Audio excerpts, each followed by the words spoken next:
pessoal! Está no ar mais uma edição do Seleção Prata da Casa, um programa que traz como destaques documentários e reportagens produzidos por jornalistas que já passaram pela Faculdade Pinheiro Guimarães e fizeram história.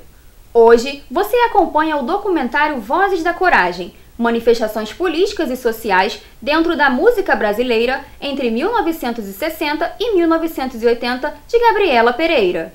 O trabalho mostra o quanto a música teve um papel importante durante essas décadas. Caminhando contra o vento, sem lenço, sem documento, no sol de quase dezembro. Eu vou em caras de presidentes, em grandes beijos de amor, em dentes, pernas, bandeiras, bomba e Brigitte Bardot. Eu vou, por que não? Tudo nasceu de um grito, da necessidade de fazer uma arte mais engajada, com canções de manifesto. Surge então a era dos festivais de música, uma grande aliada, já que a televisão era o auge daquela época. É o que você vai ver nesse primeiro bloco. No início dos anos 60, a gente começou a ter, em alguns pontos do Brasil, centros populares de cultura ligados ao movimento estudantil, né? Então, assim, eram jovens de classe média politizados, em geral com uma tendência à esquerda, que queriam mudar o mundo, que queriam fazer uma arte assim, mais engajada, digamos assim. E um dos principais foi aqui no Rio mesmo, foi o CPC da União Nacional dos Estudantes, e que funcionou de 62 a 64, que o Carlos Lyra foi um dos fundadores, né? Ferregular, pessoas de várias artes, né? E isso na música brasileira, por exemplo, o Vinícius de Moraes, que é uma figura fantástica, né, que vinha lá de trás, ele, por exemplo, que escreveu o hino da Uni, né? Com o Carlos Lyra. E aí, assim, ali começou umas músicas um pouco mais politizadas, né? Começou, por exemplo, ele começou a fazer música como O Morro Não Tem Vez, com Tom Jobim, e O Que Ele Fez Já Foi Demais, né? A gente começava, assim, focos, né, de música já um pouco mais falando do social. Não que antes não houvesse, mas era uma coisa mais pontual. E foi muito bonita a mecânica de divulgação do trabalho artístico, era muito bem feito pelos estudantes, principalmente, porque realmente a Uni teve um papel predominante, né? E é uma coisa muito boa. E aí a coisa foi indo, aí começou a eclodir a era dos festivais, né? E a partir do festival de 67, principalmente, começaram, quer dizer, teve 66, né? Teve a banda e Disparada, né? E aí a coisa, enfim, Disparada já era uma música com fundo político também, né? O Geraldo Vandré é um cara super politizado. Então, subliminarmente, já tinha algumas coisas assim, que já iam se colocando em algumas músicas, né? O Chico, logo que começa, também já faz Pedro Pedreiro, que é uma música também que já tem um cunho social. Agora, quando começa 67 mesmo, aí o negócio começa a ficar mais pesado, aí as coisas começam a ficar mais fortes, aí você já vai começando a ver que já começa a mudar um pouco mais, aí vem, por exemplo, a semente da própria Tropicália, né? Que eles pretendiam fazer uma revolução estética na música brasileira, né? Aí as letras também começavam a ficar mais fortes, não necessariamente com questões só políticas, mas com tudo que estava acontecendo, assumindo o fenômeno pop todo que estava rolando. Eu era meio marcado na televisão, e aí foi feito aquele festival. Tudo bem que minha música não tivesse nada a ver com aquele festival lá e não precisava ter sido vaiado do jeito que eu fui. Mas acontece que era mais uma ordem da própria direção de armar um esquema para me atrapalhar, entendeu? Porque eles incentivaram a vaia, aumentaram o barulho da vaia no público ali, e ficou uma coisa assim alucinante. Parecia que o mundo ia acabar ali. Mas não teve jeito não, porque eu achava que tinha que fazer o que eu fazia nas canções, que era revidar, né, de alguma forma. E aí o que me passou pela cabeça foi aquilo, de pô, esse violão aqui, tudo bem com ele, não tem nada não, vou arrumar um outro. Aí vi aquele banquinho ali, fui lá e quebrei, joguei na cabeça do pessoal. Num terreno tão baldio quanto a vida é do... Não consigo nem ver o tom. Onde outrora foi seu campo de uma aurora. Vocês ganharam! Vocês ganharam!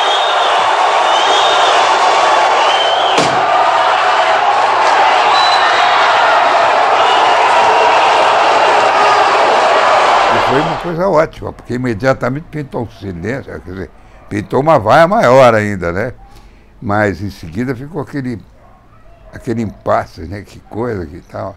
A importância de um gesto, né? E a força de um gesto. E foi assim, quer dizer, no fundo eu tenho o maior orgulho de ter feito isso. As pessoas pensam que eu me arrependo ou qualquer coisa. Não, até eu jogaria outra vez, se fosse o caso. Então aqui, né?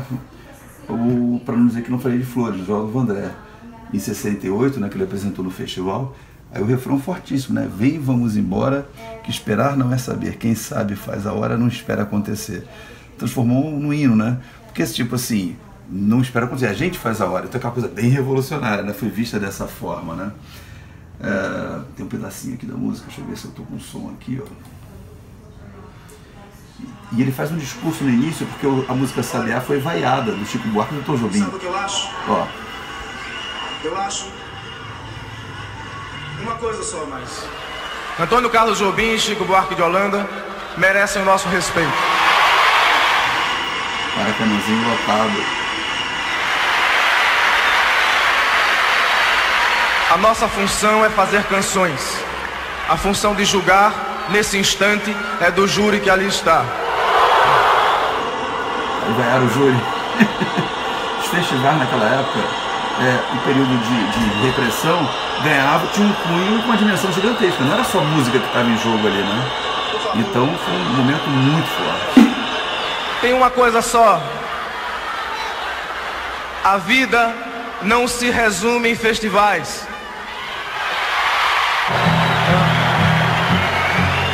E por aí vai, né? Aí tem essa aqui, do Opinião, né?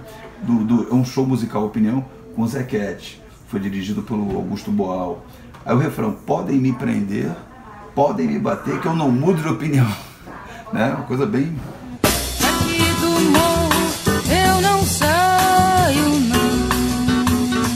Daqui do morro eu não saio não. E não tem água, eu furo um poço. Se não tem carne, eu compro um osso e ponho na sopa e deixa andar. É proibido, proibido, Caetano, né? Eu digo não ao não, eu digo é proibido proibir, né? É proibido proibir, derrubar as prateleiras, as estantes, as estátuas, as vidraças, louças, livros, sim, né? Eu digo sim, e eu digo não ao não, eu digo é proibido proibir. Nesse festival, quer dizer, uma letra super... teria a ver com os anseios do pessoal todo lá, mas como o tropicalismo, os Mutantes, a coisa da guitarra elétrica, ele fez o Alegria com guitarra elétrica, né? Essa coisa toda, o pessoal, aquela coisa anti-americana e tal, então diziam que o pessoal do tropicalismo, Caetano, faziam um entreguismo da nossa música para confundir com a música americana, usar coisas que tinham nos comerciais da música. Então não prestavam tanta atenção nisso e eram contra, né? Então eles apoiavam da esquerda, apoiavam da direita, porque quem está falando que é proibido proibir, né? E eles ficavam naquele meio todo ali, era uma coisa assim muito louca.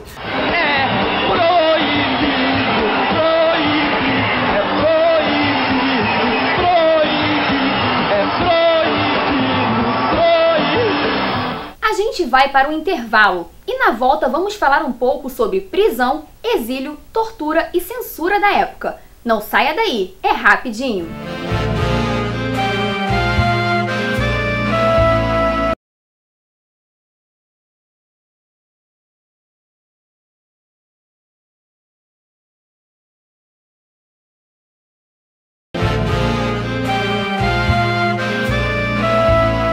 Estamos de volta e nessa segunda parte você acompanha a repressão do regime militar e como que isso até inspirou algumas canções. Minha dor é perceber que apesar de termos feito tudo o que fizemos,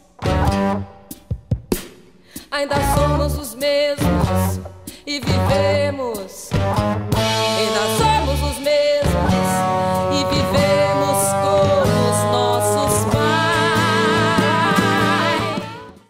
Como as liberdades estavam sequestradas, né? A censura ela agia de maneira preventiva e de maneira também bastante desaforada, né? Como toda censura. Então as músicas passaram a... todas as vezes que alguém ia gravar ou cantar num show, ele tinha que liberar o show e liberar as letras na censura federal. Então os censores olhavam as letras. Se as letras tivessem alguma coisa que insinuasse algo contrário ao regime, essa música era censurada, ela não era permitida de ser gravada ou de ser tocada no show e cantada no show. E se isso acontecesse, a pessoa era presa. O exemplo mais típico disso foi no caso da prisão, o Caetano e Dico, que tiveram que ficar 2 anos em Londres, né? Aí voltaram em 72. Caetano ficou muito deprê, fez discos bem barra pesada, assim. O Gil já conseguiu ter uma outra tipo de atitude com relação a isso, foi se descobrir outras coisas orientais e um outro tipo de terapias e coisas e até coisas de drogas e outras coisas para sair daquele, né? Porque a droga naquela época não tinha essa coisa que tem hoje, né? Essa pecha. Era uma coisa de autodescobrimento, não era essa droga malhada, era droga pura, né? E aquela coisa, então, era uma coisa que abria o conhecimento das pessoas, né? Mas ao mesmo tempo, os que conseguiram retornar, o Vandré ele não conseguiu. O Vandré, inclusive, quis negar toda essa coisa da música. Aquilo afetou profundamente o Vandré. E até a gente não sabe exatamente de que forma, né? Ele até às vezes diz algumas coisas, mas ele passou por uma pressão muito grande. A pressão psicológica é uma coisa muito pesada, né? De descaracterizar essa tal da identidade, né? Fiquei uma semana em interrogatório maçante, obrigando a gente a falar certas coisas, com um torturador na nossa frente, ameaçando. Toda hora ele levantava um instrumento de tortura, intimidando a gente a falar certas coisas. Uma hora é um choque elétrico, outra hora era um martelo, outra hora uma tesoura, que ia ameaçando para que a gente falasse algumas coisas. Aí, como nós não tínhamos nada a falar, ficamos, não somos comunistas, nós somos apenas idealistas, estamos ali por defender um ideal e nada mais. Muitos deles morreram na prisão, assassinados, como foi o célebre caso do jornalista Vladimir Herzog, né? E, enfim, se desconfiava que a pessoa estava ligada a alguma dessas alas, né, que se situavam à esquerda do governo militar e se opunham a ele, a pessoa era presa. Nesse momento, todos os direitos haviam sido sequestrados, né? O país vivia uma ausência completa de democracia. As pessoas passavam, às vezes, meses desaparecidas até a família descobrir aonde ele estava, aonde a pessoa estava. A música toca e mexe com as gerações que não viveram aquilo. Você vai sentir nesses intérpretes, vai sentir na música exatamente aquela força toda, não é? É diferente de você ler um livro, uma história. Aí você ouve a música, não é? Tá lá. A música é um ser vivo. Cada vez que alguém canta, cada vez que alguém toca, ela move o espaço onde você está. né? O som, quando você ouve uma música, está respirando o mesmo ar onde a música está se propagando, né? Aquela emoção, aquela interpretação toda, a da Elise e tal, quando aquilo toca, ela revive, porque a música está viva, ela está aqui no teu tempo, ela está onde você está, ela está onde você respira e ela está tocando você tatilmente. Então a música não morre. Aos nossos filhos, que é uma coisa comovente, que fala de que os homens, as pessoas não tinham tempo para os filhos, né? E não sabia qual seria o futuro. Perdoem a cara amarrada, né? Música linda. Eu até me emociono quando eu penso. Perdoem a cara amarrada, perdoem a falta de abraço, perdoem a falta de espaço. Os dias eram assim. E a seguir, a gente fala sobre o legado dessas gerações. Voltamos já!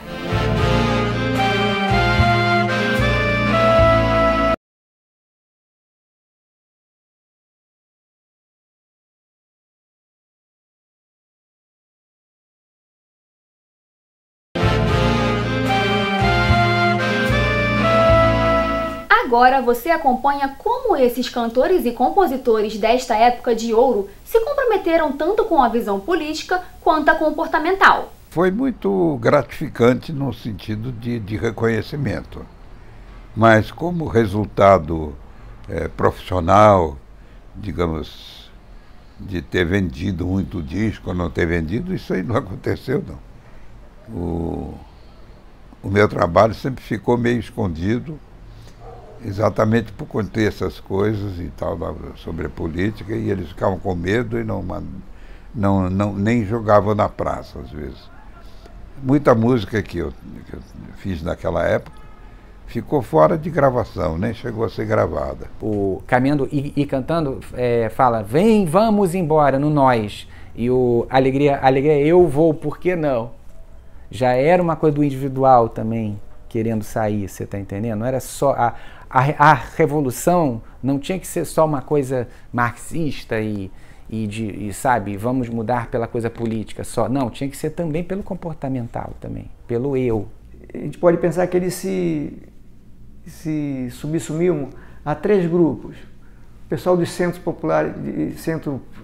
populares de cultura, como o CPC da UNE, né, com os seus afiliados ou simpatizantes. E aí você poderia pensar em artistas como Chico Buarque, Edu Lobo, Carlos Lyra, Sidney Miller, enfim, gente importante.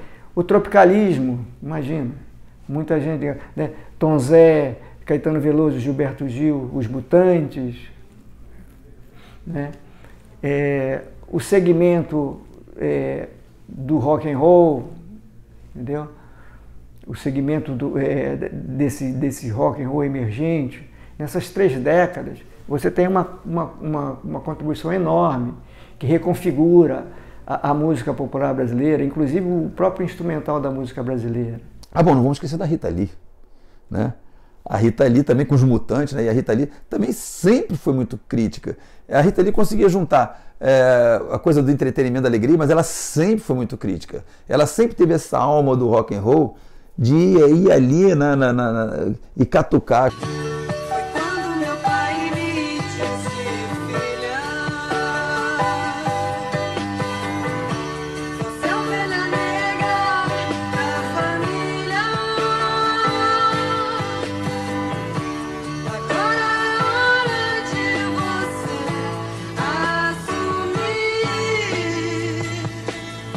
Mas pro final da ditadura você vai encontrar também a própria Legião, né? O pessoal de Brasília. É engraçado, é interessante que quando surge nos anos 80, até então você tinha, tudo bem, tropicalismo, no 68 e tal, eram jovens falando com jovens, mas isso vai chegando, que a ditadura durou um tempo grande, né? Eu ainda me lembro, nós tivemos, nós quando fizemos o Faroeste Caboclo, nós elaboramos uma autocensura dentro da própria Odeon, a mesma Odeon que já tinha, né, passado pelo capitão da marinha inglesa, né? Mas assim, tinha um faroeste caboclo que falava, um general de 5 estrelas com o cu na mão. Então, claro, a gravadora, nós não falamos, isso aqui não vai passar, né? Então a gente botava um pi, né, o pi no cu do general, né? Então fixamos com o pi. E aí quando começou a tocar uma música gigantesca, a gente achou que aquilo não ia tocar, tinha outras músicas de trabalho e tal, vamos 9 minutos e pouco, e a música tocava, e logo no início, depois de um pouco de tocar o pi, a própria rádio tirou o pi, né? Então entrava o Jeremias Maconheiro, né, o pastor, que por acaso meu sogro chamava Jeremias, tempo depois ele falou assim, pô, como é que você bota Jeremias e tal? Não tem nada a ver contigo. E o general de 5 estrelas com o cu na mão. Aí acontece uma coisa engraçada, que eu estava dando uma palestra um dia, falei, gente, eu percebi que estava começando a ter abertura política no Brasil através do cu do general da música, né, quando tirou o pi, né, e podia colocar lá claramente, foram as rádios que tiraram.